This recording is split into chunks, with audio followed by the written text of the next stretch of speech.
خیرپور نمائندہ جماعت صلوات کمیٹی سندھ کی جانب سے گوٹ میر محمد نوناری میں مولائے کائنات فاتح خیبر حضرت علی علیہ السلام کی ولادت باسعادت کے سلسلے میں عظیم الشان جشن مولود کعبہ کی محفل کا انعقاد کیا گیا۔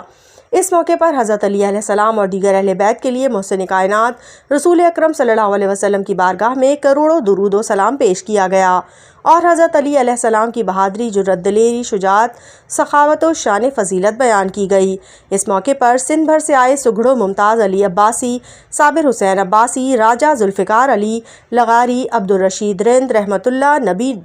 ڈنو ناریجو، خیر محمد شیخ سمیت دیگر سگھڑوں اور نعت خوانوں نے نبی آخر الزماں حضور اکرم صلی اللہ علیہ وسلم کی بارگاہ میں نعت کے گلہائے عقیدت پیش کیے۔ اس موقع پر جماعت صلوات کمیٹی سندھ کے صدر و روحانی شخصیت فقیر محمد سلیم اویسی و قادری نے تقریب سے روحانی خطاب کیا اور لوگوں پر درود و شریف کی شان فضیلت بیان کی اور ہر مسلمان پر زیادہ سے زیادہ درود و سلام کی محافل سجانے کی ہدایت کی۔ اس موقع پر حاضرین محافل کو شناختی کارڈ کی کاپی لے کر قرآن دازی کی گئی، جس پر فقیر حاکم علی رند کی عراق و ایران کی زیارت مقدسہ کے لیے مفت ٹکٹ نکالے گئے، جس پر حاضرین نے ان کو پھولوں کے ہار پہنا کر مبارکباد پیش کی۔